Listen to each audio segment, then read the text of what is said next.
We're live. Alright guys, welcome to this week's episode of The Left, the Right, and the Absurd. Before we get started tonight, yes, we know we've been on break for a week. We didn't make it last Sunday. We've all been fairly busy due to the holidays. A lot of us are students, others work, such as that, such as life. So we are back. We're going to try and be getting back on a regular schedule here to go on Sundays. As you can see, some of us aren't here tonight. Situations came up, work, etc. One of us may be joining in later on. We're not 100% sure. But also wanted to thank everyone who has been constantly watching and checking in and seeing if we posted a new video, and to all our subscribers that actually do help us out here. But if you get the chance, please do. If you're a first-time watcher, please like, subscribe, comment. Tell us what you'd like to hear, stuff like that. We like hearing your guys' input, and that really helps keep the podcast going and helps us shake things up a little bit. We're hoping to have a special episode. We wanted to do one for our 10th episode, but we couldn't get anyone to join. We're hoping to at some point have a debate episode between two opposing topics and get two people that support each side to come in and debate for those topics. We're not sure what topics we'll do or when it will be, but if you guys have any ideas, please comment. We'll think about those. We'll spitball some ideas. And if you guys have any topics that you want to talk about for the debate episode and you know people willing to do it, we would love to hear about that as well. But for tonight's episode, we are going to be talking about the concepts of individualism and collectivism. We're contemplating the idea of talking about environmentalism if we have time, but we feel that we've got a pretty decent amount of time taken up with individualism and collectivism tonight. So let's go ahead and get that started. Connor, do you want to start? Yeah, sure. First off, neither the collective nor the individual possess intrinsic value. So to assess which is more relevant, both must be analyzed with respect to the human experience. Experience is intrinsically subjective due to the nature of consciousness. Thus, it is the responsibility of the individual to assess whether or not the individual or collective possesses greater subjective value. All desire and value is naturally derived from the desire to live in the value of one's life, and ultimately to assess whether or not oneself is more valuable than the collective or society, one must assess whether or not he is more capable of making his life better than the collective is capable of doing so. Now, there's a very clear answer to this question from my perspective. Nobody is capable of understanding my axiological dispositions like myself, as those are something that I possess completely uniquely. Therefore, the collective is worth nothing to me, as its actions and livelihood are directly contingent on my action with respect to it. So my relationship with the collective is either one of consensual submission or subjugation, therefore inhibiting my ability to pursue happiness and live my life to the fullest of its extent. All right, pretty damn good. I guess what I'd like to say. I mean, you said that you could submit to the will of the collective and be subjugated, or not, right?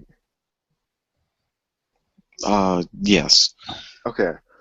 Do you think there's any like a third option there, or no? Well, of course, you could possess a perspective in which you see the collective as a beneficiary of your life, and that would involve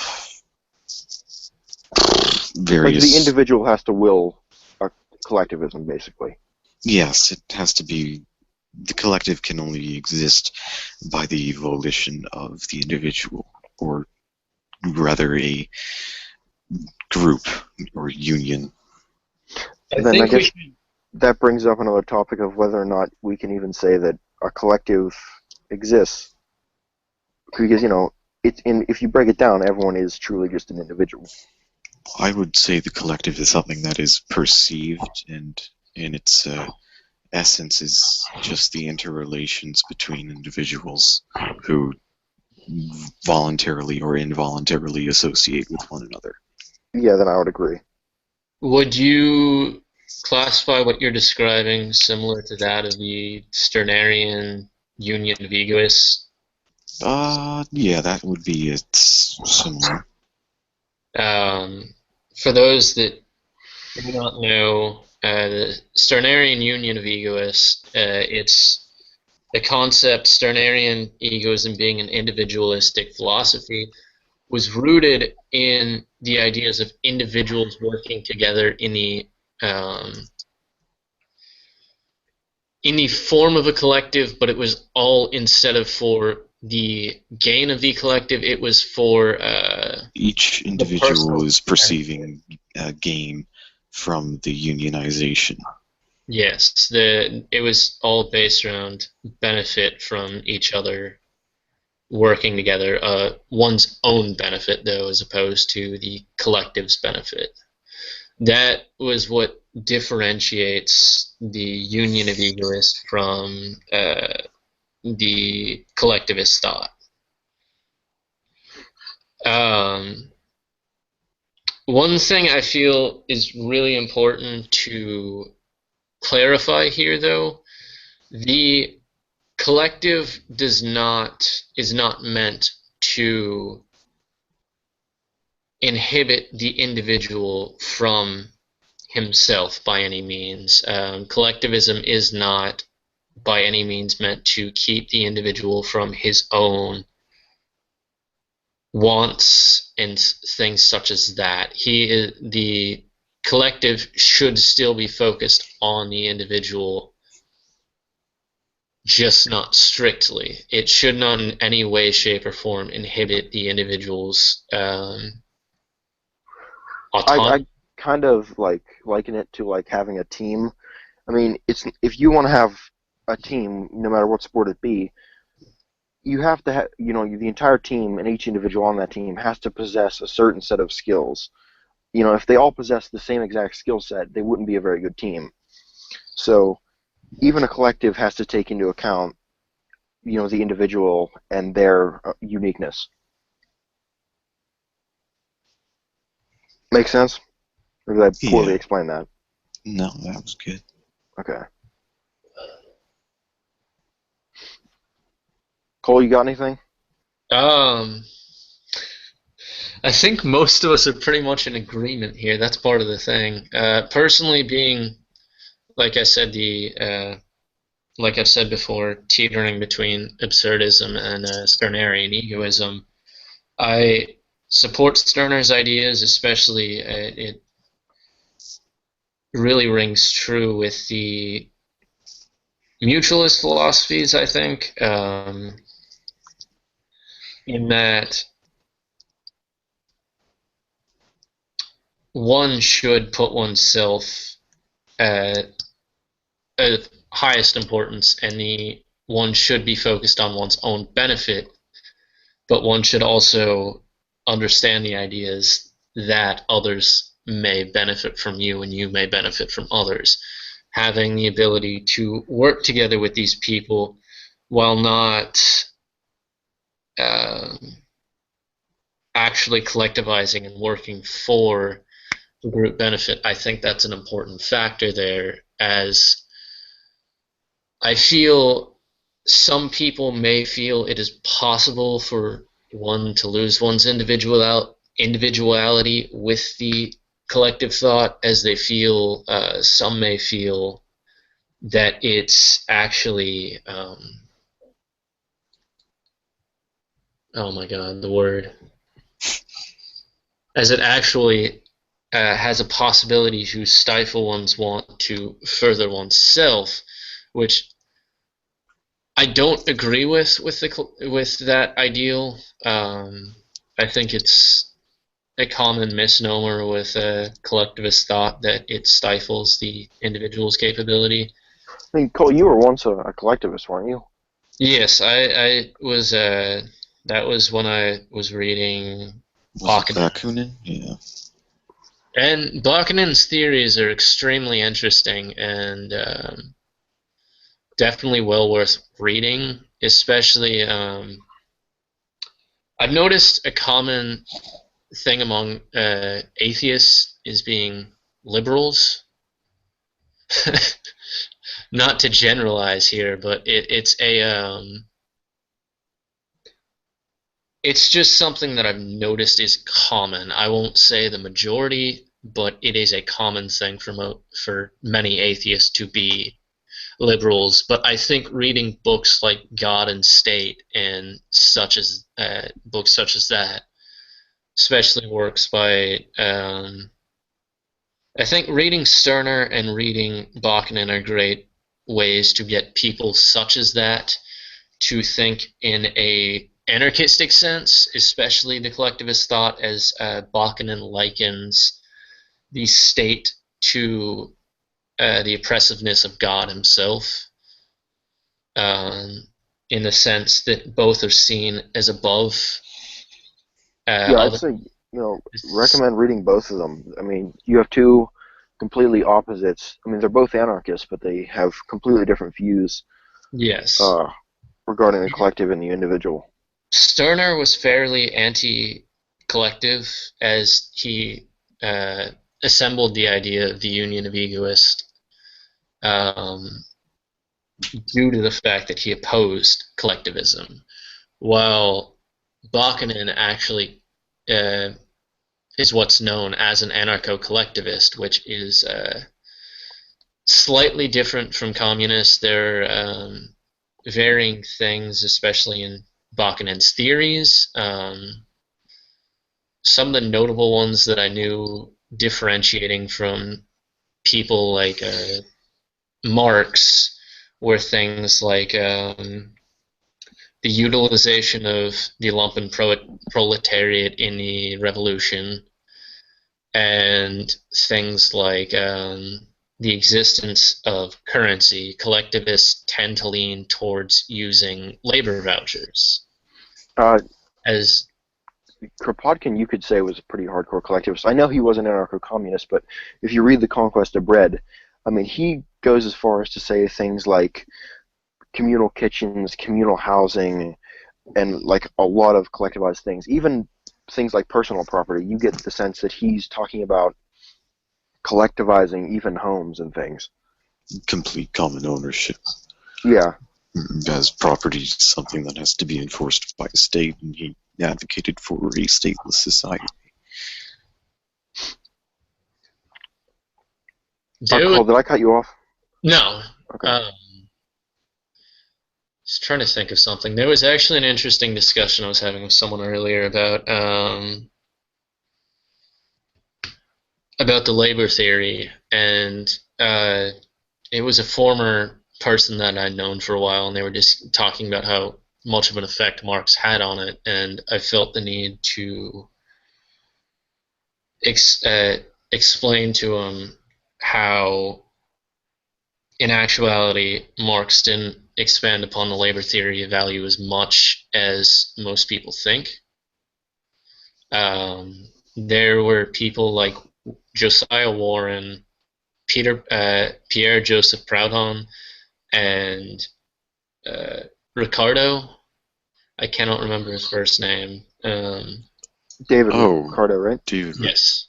Okay. Ricardo, yeah. And they actually, Smith, for those that don't know, was the originator of the labor theory of value. It was very basic when Smith worked with it, but as time went on, Smith actually abandoned the idea, and it was people like Proudhon, Ricardo, and Warren that expanded upon the idea. Bakunin actually and Tucker both wrote about how, or it might have just been Tucker. Tucker, I know, wrote about how Marx's discussion of the labor theory of value was actually nothing more than a reiteration of the Ricardian labor theory of value. I feel Marx is a great introduction to leftist thought, but I don't think it's something that most people stick with, to my knowledge. It seems, from what I've seen, most people that they start out reading Marx and eventually transition into other forms of leftist thought. It generally seems to split two ways, though, as Marxism. Marxism to the anarchist is seen as authoritarian, but to the more authoritarian socialist, it would be seen as more along the lines of anarchistic due to its end goal. And due to that split, they either go one way, that either move towards authoritarian leftism or more libertarian leftism. I mean, I think if we're going to talk about, leftism, we could add rightism. Actually, I've never heard that term before, but you know what I mean. And say, oftentimes the right wing is associated with individualism and left wing is associated with collectivism, and why we should sort of dismantle that and, give examples as to why that's just absurd. I think Connor being an individualist would be good doing that, but also mutualism is a prime example of the fusion between the two, and now mutual benefit is what's the primary motivator and what holds that kind of ideology together. And the fact that mutualists, for while it is when shown on the political compass, it is a centrist philosophy. It branches out into the left and the right. And the absurd. So I had to do that. And mutualism, like we were saying, mutualism is a prime example because it branches out into both sects, but it's primarily a social. It is a socialist form of economics, but it is individualistic, as shown by some of the primary tenets, Benjamin Tucker and Pierre Joseph Proudhon, who were both heavily individualistic. Benjamin Tucker was, for those that don't know, in his later years, a Stirnerian egoist, and he tied that philosophy in with his political or his economic beliefs. I didn't know that. That's interesting. Yeah. Benjamin Tucker actually was the person who... He was a publisher. He owned a publishing company, and he was actually the reason that Max Stirner's The Ego and His Own was translated from German into English. Were it not for Tucker, we wouldn't have Stirner's philosophy in English. Yes, a lot of Stirner was lost. Like, the only pictures we have of him are drawings done by Engels. Engels. Wasn't there one picture that was drawn by Engels of a meeting of the Young Hegelians? Yes. It's an extremely interesting picture. He has a quote next to it. He wrote something down about Stirner. I can't remember exactly what it was, but it's like, look at him, and I can't remember. Like, it's about how he disregards pretty much everything and says he disregards the laws as well as the state and stuff like that. And it's definitely understanding, because Stirner was a major influence in a lot of different anarchist beliefs, but he was also a major influence on a extremely interesting philosophy called illegalism. there were a lot of anarchists that were involved in the illegalist movement. Renzo Novatore was a successor of Stirner, an extremely interesting man, but to my knowledge only has one book ever written. He was killed at some point, but Was that towards the creative nothingness or whatever? I can't remember the name of it. All But right.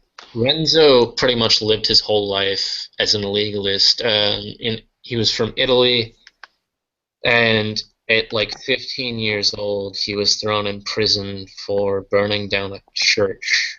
Jesus Christ. Fantastic. And then he actually, I think it was some sort of crime to be unemployed in Italy during the time that Renzo Novatore was alive. And Renzo actually went so far as to classify his reappropriation from the rich as a form of employment. Self-employment. He was an extremely interesting man. Yeah, I like a lot of the Italian anarchists. They're a pretty cool group of people. I think they're worth looking up. And then there was Bakunin was actually another successor of Stirner. He was more on his furthering of Stirner's philosophy applied more to the religious aspects, especially shown in the God and State. Though you could say that that Bakunin's idea of the collective would be taken from Stirner's union of egoists, but made to be more collectivist than individualistic. Ultimately, the preference of the two is up to opinion. Yeah, and then the final major successor of Stirner was Nietzsche. As Stirner had a heavy influence on most of the future existentialists. Even Camus went so far to write about him. Granted, Camus was not a fan at all. he really showed he didn't like Stirner in The Rebel. I mean, I guess back to the why right wing doesn't necessarily mean individualism, and why left wing doesn't necessarily mean collectivism. I mean, just take a look at something like National Socialism. I mean, as far as that's pretty right wing, or fascism. I think That's right wing, and it's very collectivist. I think neoliberalism actually could be seen as an authoritarian version of collectivism due to the fact that it's more forcing a herd mentality upon the populace of this is not acceptable behavior, so we're going to get rid of it, and that's the solution for I wouldn't just say neoliberal, I'd say with conservatives as well, is the idea of... I'd include ANCAPs in there in a way that they like to associate anarcho-capitalism with like hyper-individualism, but I personally just don't see it, and I don't know. How do you guys feel? Like, is capitalism, or even anarcho-capitalism, as individualistic as they make it out to be? I don't think so, because the whole concept of the market, I feel, relies on the mentality of the collective supporting it. Yeah, I mean, consumer democracy, that's the word they themselves use. And that's the thing right there, is we, with this concept of the market and the fact that the market regulates things, the people are the one that feed into the market and see how it's regulated. So the concept, a commonly brought up thing for free market ANCAPs that they bring up is, well, if a business is, say there was a bakery that was ran by the Ku Klux Klan. This is a very drastic example, mind you. All right. And they refused service to people of color. The whole concept is that due to the fact that these minorities would band together to oppose this, and utilizing the fact that this vast number of minorities would eventually begin to oppose this, and the point of it would be to run it out of business through them not making enough money due to them not having customers through the market. That would be the collective choosing, this isn't a good place to go to. This place is like, hey, We don't black, support white, that. Mexican, you guys come on in. While this here, hey, Ku Klux Klan, they've got a burning cross outside of their building to show that they're open. Granted, that's an extremely drastic example, but I feel it gets the point across. It's a opinion made by the collective to oppose this, to affect the market, to sway towards the more accepting company over the more closed-off company. I mean, and say that, I'm looking to buy a product, but this product does not have enough demand for it. Obviously, this product will stop being made, and I, the individual, will be screwed over. I mean, you could argue, I guess, that I'm not entitled to that product, and my entitlement has nothing to do with individualism, but I don't know. I don't know how I feel about that. I just sort of threw that idea out there. I really think, especially with how we defined the fact that the collective still relies on the individual for it to exist, I don't think there's as much differentiation as most people like to think there is, and I think most ideas take from both sides. While they lean more towards one, they still possess traits of each. I mean, I don't necessarily think you can have a complete collectivist or a complete individualist, no matter how hard you try. Also, honestly, I feel like collectivism has become a dirty word. It's almost been It gets used, equivocated with government a lot. yeah, and authoritarianism and all that stuff, and it doesn't necessarily mean that at all. Yeah, like I honestly don't have that many problems with anarchist communism. Yeah, if my choices were ANCOM over right-wing authoritarian, I'd take that in a fucking heartbeat. exactly.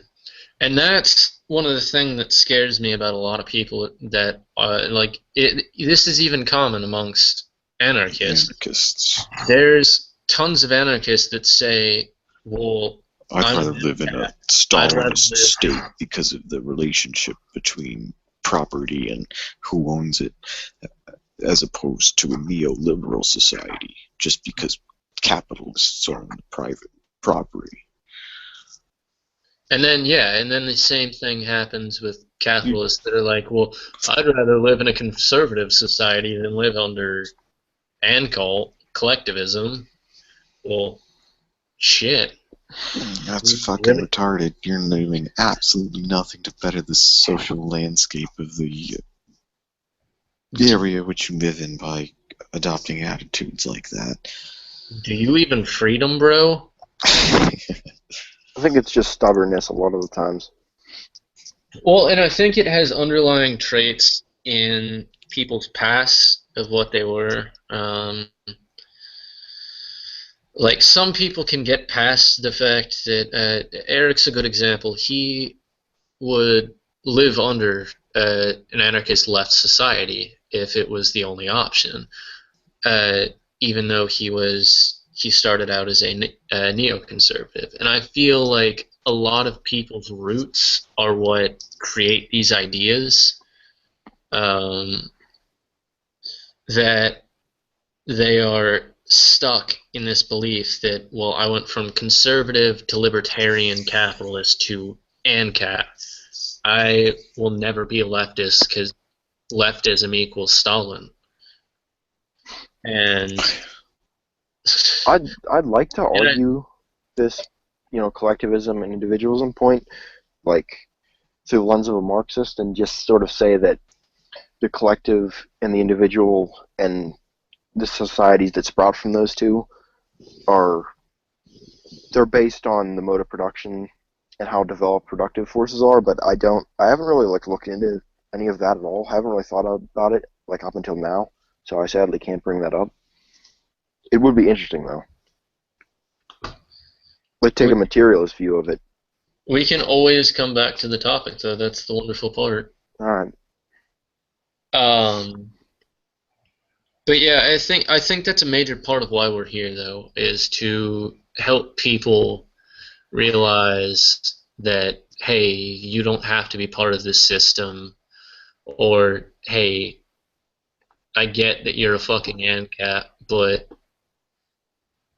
if ANCOM's the only way to actually achieve freedom at this moment in time, why not fucking do it? Because if we can establish that, what's to stop us from getting together and saying, hey, we know you guys are a bunch of ANCAPs and you helped us out, so let's do this. You guys set up your shit, we'll set up our shit. We can fucking trade, we can do all that shit. And we can help each other out still, but we can still have our own societies, ourselves, and just fuck with each other. Do you guys think we've exhausted this topic? And we should move on to environmentalism? Maybe Or do you guys have anything else to say? I don't know if I have anything else to say. I've only got a little bit to say about environmentalism, and then I've got to run. All right. I think I'm good on the collectivist thing. I've said what I need to say.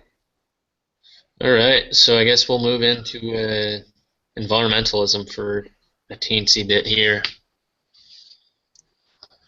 All right. All I wanted to say was that in the mainstream media and in mainstream American politics, environmentalism gets dichotomized with regard to regulation on the liberal side and the deregulation on the conservative side, and it's more complicated than that presented dichotomy.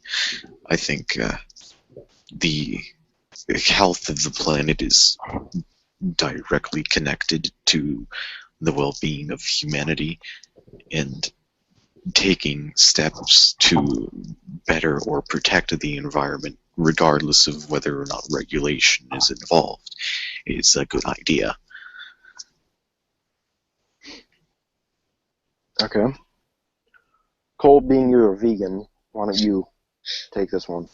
Just to get this out of the way before I get into going on all the environmental aspects of everything, Bill Nye is a fucking hypocrite, and space colonization is the most retarded idea ever, because we're just going to destroy another planet with no regard for what we do to it.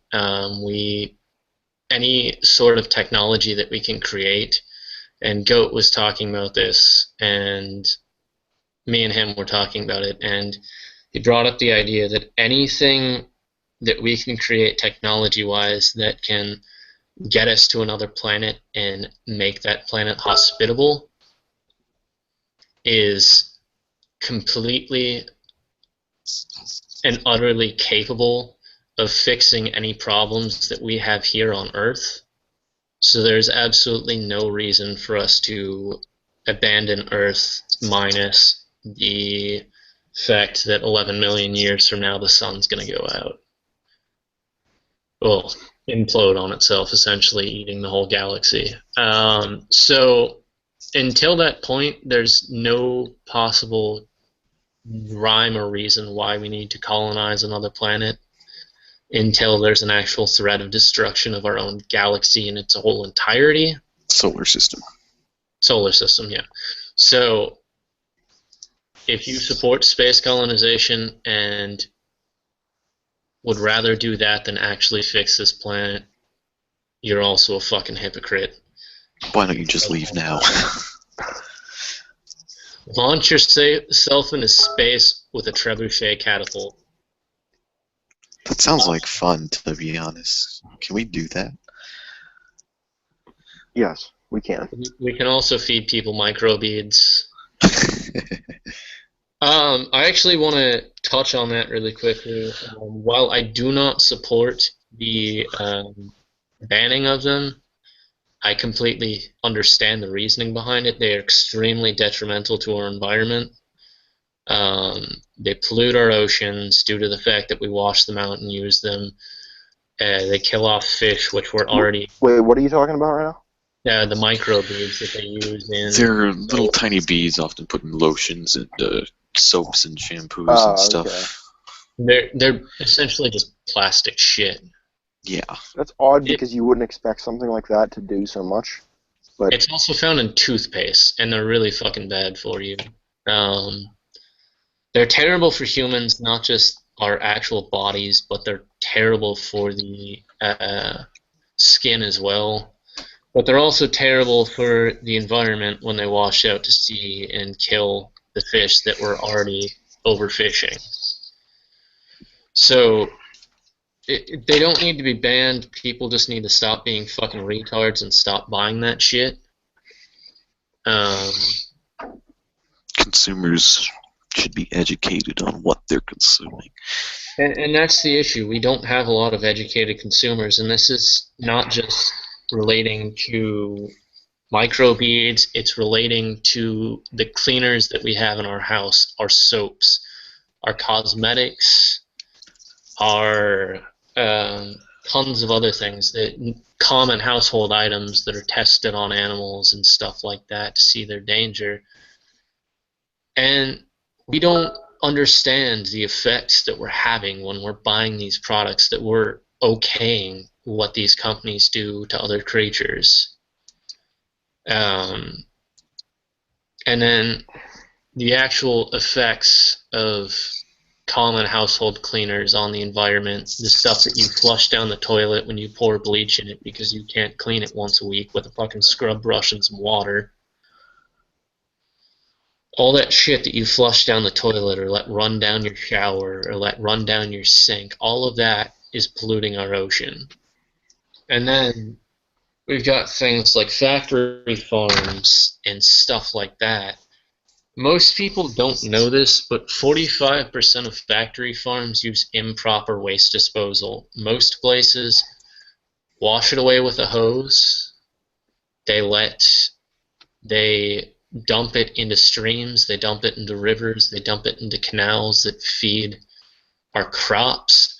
And what most people don't know is while our water purification systems that we use for our toilets are decent and great at sifting out our waste, the bacteria levels and the pollutant levels of those mass quantities of animal waste far exceeds that of human waste.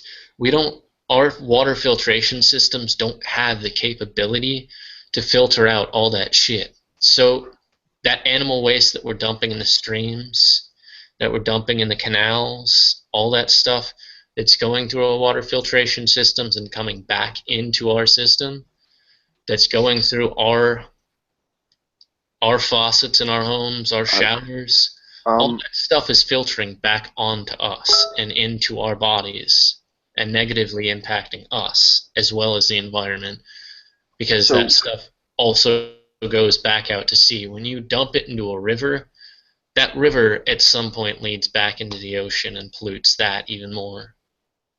All right, like since we're going to be talking about environmentalism for a little bit, I thought it'd be important to bring up the more extremist aspects of environmentalism, like the Unabomber and the Animal Liberation Front, and your guys' opinions on those. I've never read the Unabomber Manifesto. I don't know if you guys have.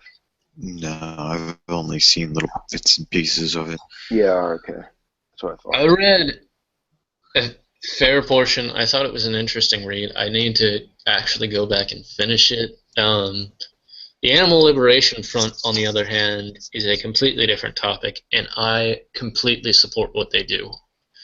They, what most people don't realize is the Animal Liberation Front is the radicalized, is a radicalized environmental front. There's the Earth Liberation Front and the Animal Liberation Front. The Earth Liberation Front fights for the environment. The Animal Liberation Front is fighting for animals, which in turn is fighting for the environment. The Animal Liberation Front, though, has put out some extremely gruesome things that we have seen that these companies do to animals. I think one of the best ones that I've seen that the Animal Liberation Front put out, that I haven't found the documentary yet, but I've found the pictures of beagle testing. I found this around the same time when everyone on Facebook was freaking out about the Yulin Dog Festival. And okay. for most people that weren't paying attention during the whole Yulin thing, the Yulin thing is it's a dog festival where I think in China it was they eat dog. There's a whole festival surrounding it, and it's some fucked up shit. But what people don't realize is that every single day, companies like L'Oreal, cleaning companies, and companies for medical products are all using animals like beagles and monkeys to test their products on. But I want to focus more on the fact that we're using beagles. Most people don't care about most other animals that get tested on: rabbits, guinea pigs, rats. But what most people don't realize is we heavily test on animals like beagles due to their docile nature. Beagles won't lash out at these people, and after they're through testing on them, they're killed. Most of them are generally mutilated to the point where even if they weren't killed, they would die. There's pictures of the dogs with their skin half burnt off due to chemical burns. They're constantly have tubes shoved down their throat, up their ass, through their nose, and stuff like that. We've got animals like monkeys that have surgically been installed with something that they can shove a bolt into so that they can hold their head still while they test the animal. And this is all stuff that happens on a day-to-day basis, but we don't care. And that's because what, different societies value different animals. Like the idea of eating dogs to us is pretty disgusting, but I mean we do it to things like pigs every day. and the whole concept that drives this is domestication. Cole, I don't know if I asked this before, but do you believe in speciesism? I do. Okay. I think that we should treat all sentient creatures as they should be, as sentient creatures. And a common argument I run into when talking about veganism is, well, plants are alive too. The difference between plants and, say, a cat or a pig or a cow is they're sentient creatures. They have the capability of thought, they have a brain, and they have a central nervous system, which are the three tenets of a sentient creature. the only creatures that are up for debate with this that are living animals is fish. They don't have a central nervous system that's the same as humans. We don't know if, for some reason, they do have some form of differing central nervous system, though, due to the fact that they live in the sea. So this concept of sentience is what we do is With sentience comes consent, I assume, kind of like. we Okay. establish this idea that, well, humans are superior, and as long as you kill something humanely, it's okay as long as you intend to use it. And my common retort to that is, so were I to establish a cannibalistic tribe and kill humans by slitting their throat or shooting them in the forehead with a bolt gun to instantaneously kill them, except for those like 55% of times that doesn't work on animals, would it be proper as so long as we ate every single piece of the human? And most people say no. They say you need consent. And my response to that always is, so what's the difference with another sentient creature? We downplay how intelligent these animals are. Pigs are actually smarter than most dogs. Countries like Japan that eat dolphins are some of the smartest creatures. Their intelligence level, I think, is either comparable to man or exceeds man's. I can't remember which. But dolphins are extremely intelligent creatures, as well as pigs. And there's tons of other creatures out there that are extremely intelligent. Dolphins. Yeah. All right. I don't know if we want to keep going with this. We're nearing the end, though. I'll just tackle the last few points. I was having this discussion with someone earlier, and I think, like I was saying, to further expand upon the idea that I stated earlier, Bill Nye being a hypocrite, what I mean by that is he preaches constantly about global warming, yet completely neglects the effects that animal agriculture have on the destruction of our environment and global warming. For those that don't know, rearing livestock is the cause of the conservative estimate is 18%. The more liberal estimate is 55% of greenhouse gases, and that's factoring in processing plants. The 55% number is factoring in processing plants, machinery used to feed the livestock and stuff like that, and the greenhouse gases that the animals themselves produce. Transportation is 13% of greenhouse gas production, and I think coal is between 8 to 10%. So even with the liberal estimate there, animal agriculture is still the number one cause of greenhouse gas production. What most people don't realize, though, is for transportation, most of what we put out is CO2.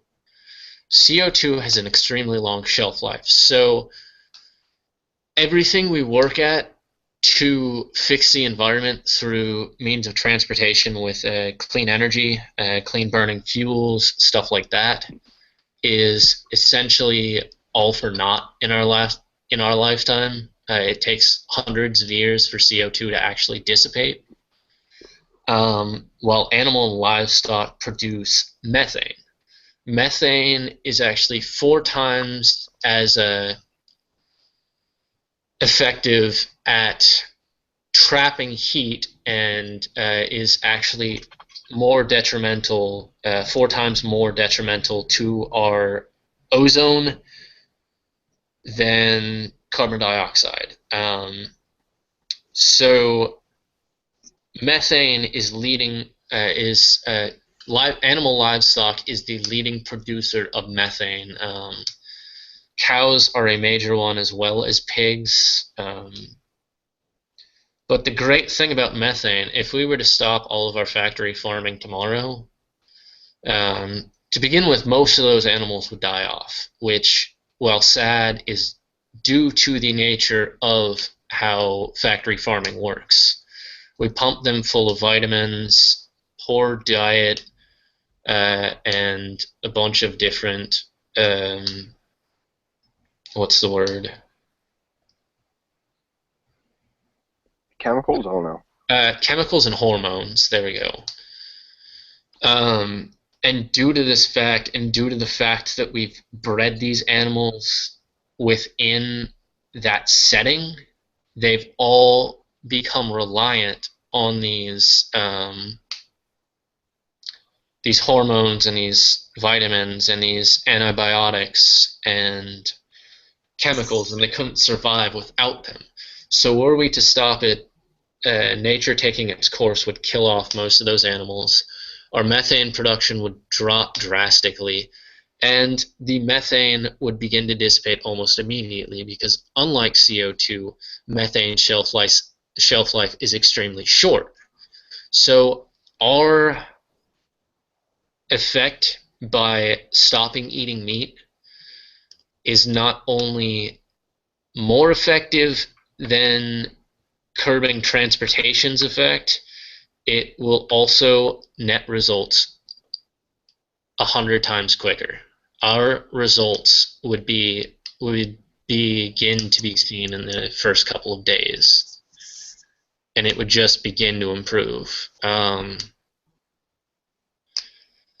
So there's that, and then every second we deforest one football, the equivalent of a football field of forest for livestock grazing, or for producing soy to feed the livestock, or producing other grains to feed the livestock. The majority of the Amazon rainforest has actually been the majority of the Amazon rainforest deforestation has been due to animal grazing and raising animal feed.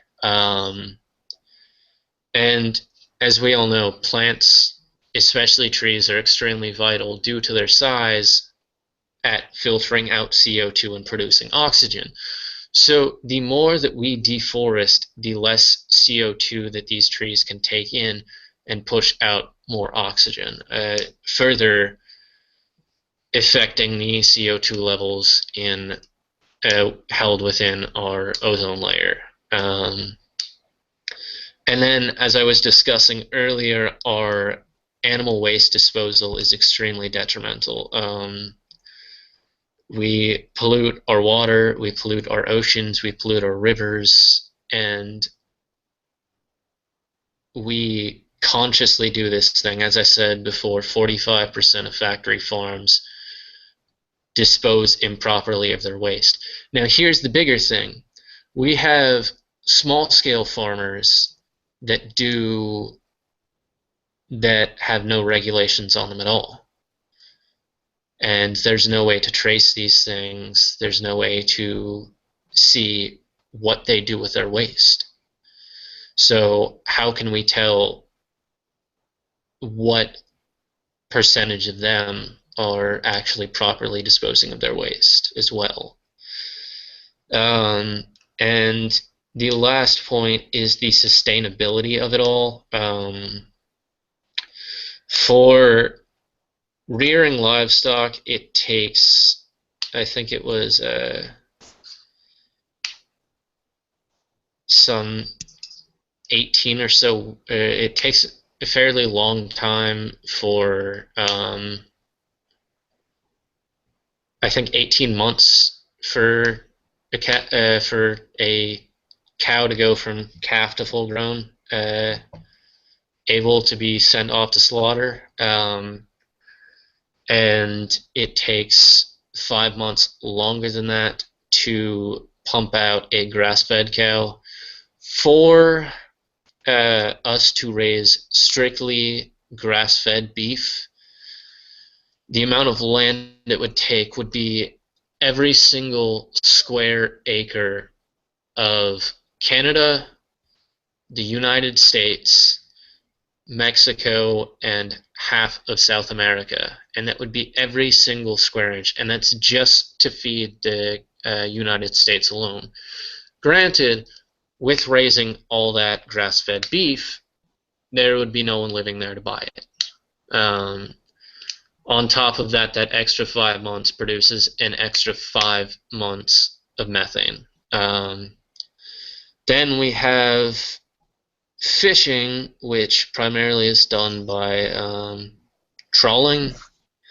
And for those that don't know what trawling is, they take a big, gigantic net, drop it down into the water, roll around for a while, pull it out of the water, and sort through it. The issue with that is a good portion of what they catch isn't even what they're looking for, and majority of those creatures, by the time that they get to sorting them out, are dead. So we're overfishing our ocean and completely depopulating it, which will lead to further issues, especially seeing that we've actually explored more of our solar system than we've explored our oceans. So, so we have absolutely no clue what's going to happen when we overfish our fucking seas. And we have no idea what the effect of that will be on us ourselves. So, for all we know, if we overfish those oceans and completely wipe it out, that could be the end of the fucking world. We don't know though, so. Well, I think you deserve a round of applause for that one. You talked for quite a bit there. I have a lot to say on that. The environment is a primary tenet of why I went vegan. Connor just dropped out on us. Yeah, I went vegan for health reasons, but I also went for the environment because I've always been extremely. I've always cared a lot about the environment, and I try my best to do what I can. And I feel like since going vegan, I've made an extremely drastic effect.